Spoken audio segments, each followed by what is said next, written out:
बिस्मिल्लाहिर्रहमानिर्रहीम। अल्हम्दुलिल्लाहि रब्बिल आलमीन। स्टूडेंट्स, आज हमने अपना एवोल्यूशन का चैप्टर जो है वो स्टार्ट करना है। तो एवोल्यूशन के बारे में हम देखते हैं कि व्हाट इज़ एवोल्यूशन।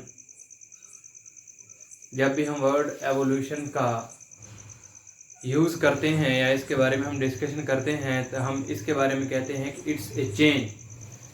एवोल्यूशन के बारे में हम जब भी बात करते हैं हम ये कहते हैं कि ये हमारे पास क्या है, चेंज है। और एक और भी इसमें हम इसको लेते हैं, चेंज है और चीज़ों का इवाल्व होना है। चीज़ों का चेंज होना, मॉडिफाई होना और चीज़ों का इवाल्व होना। जब हम एवोल्यूशन को बायोलॉजिकली डिफाइन करते हैं तो we can say that evolution is the organic process, ठीक है, जिसमें क्या है, ग्रेजुअल चेंजिंग। हम कहते हैं कि यहाँ पे हो क्या रहा है, gradual changing in organic matter. हम ये बात करते हैं क्या है बच्चे, हम यहाँ पे बात करते हैं कि हमारे पास क्या है, gradual change in organic matter. हमारे पास जो ऑर्गेनिक मैटर है, ऑर्गेनिक मैटर को हम बायोलॉजी में लाइफ लेते हैं। इसका मतलब है कि change with the passage of time. असल हम इसको ये कहते हैं, चेंज विद द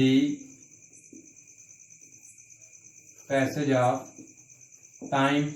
वक्त गुजरने के साथ साथ जो चेंज हो रही है उसको हम कहते हैं कि हमारे पास क्या है, change with the passage of time या organic change with the passage of time.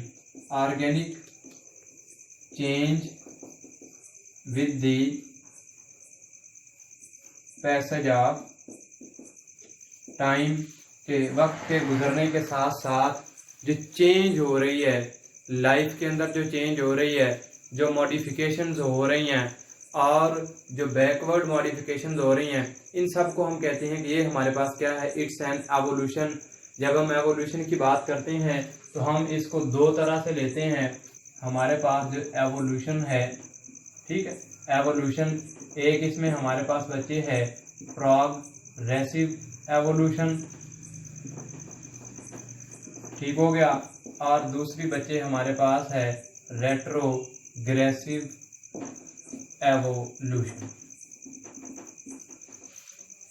अब ये जो प्रोग्रेसिव एवोल्यूशन है, हम इसमें ये कहते हैं कि देखें हमारे पास जो प्रोग्रेसिव एवोल्यूशन है इससे हमें समझ आ रही है कि कोई ना कोई चीज़ जो है वो मॉडिफाई हो रही है। कोई चीज़ ऐसी है जिसमें इजाफा किया जा रहा है, मॉडिफाई हो रही है, बेहतरी हो रही है। क्यों? क्योंकि ये प्रोग्रेसिव एवोल्यूशन है। जिस तरह बच्चे हम ह्यूमन माइंड की बात करें या ह्यूमन ब्रेन की बात करें, ठीक है, या एवोल्यूशन इन ब्रेन हम कह लें, एवोल्यूशन इन ब्रेन, ये सारी हमारे पास क्या है बेटे, प्रोग्रेसिव एवोल्यूशन है कि जिनमें प्रोग्रेस हो रही है, हमें नज़र आ रही है। हम बच्चे बात करें, हमारे पास आज से जो हमारे एंसेस्टर्स अबाव अजदाद जो हैं उनकी निस्बत हम अपना अगर उनके साथ कंपेयर करें तो देखते हैं कि हमारे पास अब जो माइंड है इसका यूज़ ज़्यादा किया जा रहा है। ये जो आज हमारे पास माइंड है ये बहुत ज़्यादा बेटर है उनसे। अब इसको हम देख सकते हैं, जो जितनी भी मॉडर्निज्म आ रही है, तरक्की जो है, ये सारी इस माइंड की बदौलत ही है। इससे पहले अगर हम लोगों को देखते थे, उनका लिविंग स्टैंडर्ड और था, वो पहाड़ों में और इस तरह से जो अबावदाद थे वो रहते थे। लेकिन आज देखें हमने कैसी कैसी चीज़ें जो हैं वो बना ली हुई हैं। क्यों बना ली? It's evolution, it's a progressive evolution. Progressive evolution ही है कि change with the passage of time in modern way, in beneficial way, कि इसमें फ़ायदा क्या हो रहा है, बेनिफिट क्या हो रहा है, इस सारी चीज़ को हम कहते हैं it's a progressive evolution. Evolution towards progress, evolution towards benefit, ठीक है, कि जो इस तरह की एवोल्यूशन है उसको हम प्रोग्रेसिव। और दूसरी देखें हमारे पास है रेट्रोग्रेसिव एवोल्यूशन। इसको हम ये जो प्रोग्रेसिव एवोल्यूशन है इसको बच्चे हम फॉरवर्ड एवोल्यूशन भी कह सकते हैं। हमारे पास जो फॉरवर्ड एवोल्यूशन है और ये जो रेट्रोग्रेसिव एवोल्यूशन है इसको हम बैकवर्ड एवोल्यूशन भी कहते हैं। अब इसकी एग्जांपल हमारे पास क्या है, हम बच्चे ह्यूमन हाइट की अगर बात करें,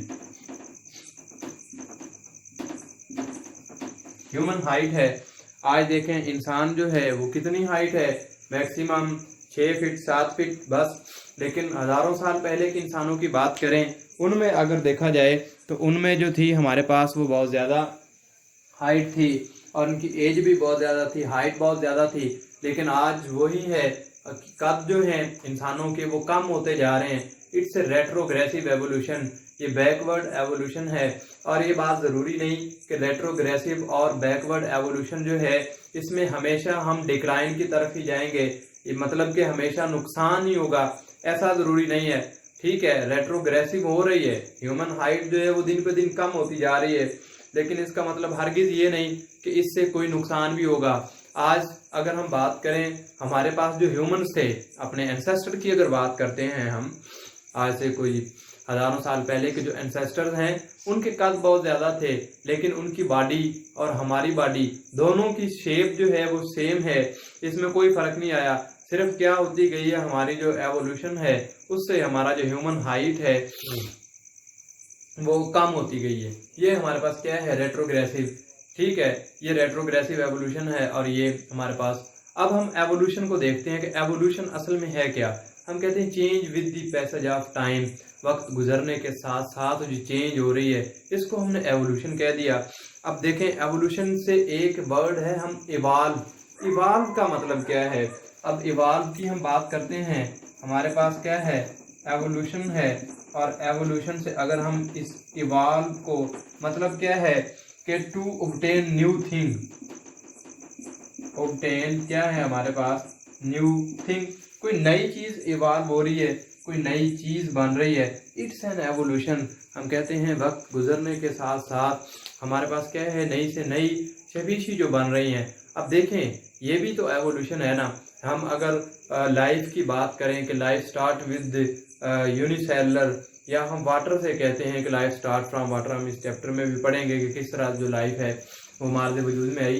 तो हम बच्चे इसमें ये बात कहते हैं कि देखें, लाइफ स्टार्ट हो चुकी है, सिंगल सेल थे या प्रोकैरियोट्स थे, लेकिन आज हमारे पास क्या है, बंडल्स ऑफ, हमारे पास क्या है, प्रोकैरियोट्स भी हैं और हमारे पास यूकैरियोट्स भी हैं, सारे ही हैं। अब देखें ये कैसे इवॉल्व हो गए, इट्स एवोल्यूशन। ये आज हम डाइवर्सिटी जो देखते हैं, डाइवर्सिटी ऑन अर्थ जो है हमारे पास, हम अगर डाइवर्सिटी की बात करें, ठीक है, डाइवर्सिटी क्या है, spreading of organism, spreading of organism through out the world. अब ये पूरी दुनिया में जो डाइवर्सिटी है फैली हुई है, जानवर हैं, प्लांट्स हैं, एनिमल्स हैं और दूसरे वायरस, बैक्टीरिया, सारी जो जितनी भी लाइफ है ये डाइवर्स हो चुकी है, फैल चुकी है। कैसे हो गया ये सारा कुछ? इसका आंसर हमें एवोल्यूशन में मिलता है। अब देखें, हमें बात कहते हैं कि life arise from a single cell, एक सिंगल सेल था, लेकिन एक ह्यूमन जो है इसमें ट्रिलियन मिलियन 63 के करीब इसमें सेल्स हैं, 63 ट्रिलियन के करीब। और अगर हम इससे और बड़े ऑर्गेनिज्म की बात कर लें उसमें और भी ज़्यादा हैं, प्रोकैरियोट्स हैं। अब ये कैसे हो गया सारे का सारा, सिंगल एक सेल था। ये हमें एवोल्यूशन बताती है कि किस तरह हम क्रोनोलॉजिकल आर्डर को अगर डिस्कस करें, हम बात करेंगे अपने नेक्स्ट टॉपिक्स में क्रोनोलॉजिकल आर्डर की, तो ये फिर हमें बताता है कि हाउ, कैसे स्टेप वाइज हमारे पास जो मॉडर्निज्म आती गई है, प्रोग्रेसिव एवोल्यूशन जो हुई है और हमारे पास नई से नई स्पीशी। अब देखें, इसमें स्पेसिएशन का कॉन्सेप्ट भी हमने डिस्कस करना है कि हाउ टू फॉर्म, या कैसे नई स्पीशीज कैसे बन रही हैं। ठीक है, स्पेसिएशन का जो प्रोसेस है, अब एक स्पीशी है और उसकी आगे बेशुमार सब स्पीशीज हैं, ये कैसे सारी की सारी बन गई। इसके अलावा हमें इसमें एक बड़ी इम्पॉर्टेंट बात जो है वो भी डिस्कस करेंगे कि देखें, हमने एज को एवोल्यूशन में जो है वो डिस्क्राइब करना है। एज ऑफ अर्थ हमारे पास क्या है, एज ऑफ हमारे पास ह्यूमंस क्या है, एज ऑफ मैमल्स क्या है, या हम इसमें देखते हैं कि कौन से इरा में ऑर्गेनिज्म जो है इवाल्व होने शुरू हुए और कब जो है लाइफ जो है वो मार्ज वजूद में आई इस कुर्रा अर्ज़ पे। ये ज़मीन अर्थ फार्मेशन कैसे हुई है, इससे पहले क्या था, कैसे फर्स्ट ऑर्गेनिज्म बना, प्रोबायोट्स जिसको हम कहते हैं, प्रोटीन पे मुश्तमिल, ठीक है, कुछ मालिकूल पे मुश्तमिल जो हमारा फर्स्ट ऑर्गेनिज्म था, जिसमें कोई जेनेटिक मटेरियल वगैरह ये सारी चीज़ें भी नहीं थी। तो ये चीज़ें जो हैं हमारी, ये कैसे हमें मिल रही हैं, हमने एवोल्यूशन में इन सारी चीज़ों को देखना है। और एवोल्यूशन हमारी इन सारी चीज़ों की फिर जो है वो बताती भी है। और इसमें फिर हमारे पास मुख्तलिफ़ किस्म के साइंटिस्ट हैं। लामार्क है, उसने अपना काम किया। और मोस्टली जो हमारे पास डार्विन है, डार्विनिज़म को हम पढ़ते हैं, बहुत ज़्यादा उन्होंने नेचुरल सिलेक्शन पे काम किया। और दूसरा डाइवर्सिटी पे जो है उन्होंने बताया, और गैलापागोस आइसलैंड पे जिस तरह से उन्होंने सफ़र वगैरह किया, तो वो सारी चीज़ें जो हैं वो असल में हमें एवोल्यूशन में मिलती हैं। और ये सारी चीज़ें एवोल्यूशन को डिस्क्राइब करती हैं। मुख्तलिफ साइंटिस्ट ने अपना काम किया। तो इस तरह से हम फिर कहते हैं कि एवोल्यूशन जो है हमारा एक एज ए सब्जेक्ट हम इसको डिस्कस कर रहे हैं। यहाँ पे हम इसको चैप्टर को इंट्रोडक्टरी तौर पे पढ़ेंगे, लेकिन इसमें एक सब्जेक्ट है और आप इसमें एमफिल पीएचडी वगैरह भी जो है और हायर स्टडीज़ जो है इसमें वो भी पॉसिबल हैं। और लोग जो है हायर स्टडीज़ इसमें बहुत ज़्यादा की जा रही हैं, जिसमें हम क्रोनोलॉजिकल आर्डर्स वगैरह को डिस्कस करते हैं। और हम जो है अपने वो जो फॉसिलाइजेशन की स्टडी है उसको भी हम एवोल्यूशन का ही एक पार्ट है, वो भी पैलेंटोलॉजी है, फॉसिलाइजेशन है, वो सारा कुछ हम इसमें स्टडी करते हैं। तो आज हमारा ये जो बच्चे टॉपिक था, इंट्रोडक्टरी था कि एवोल्यूशन क्या है और एवोल्यूशन असल में हम इसको किस तरह से डिस्कस करते हैं और इसको डिस्कस करना क्यों ज़रूरी है। नेक्स्ट हम अपना जो कॉम्पिटेंट टॉपिक है उसको स्टार्ट करेंगे।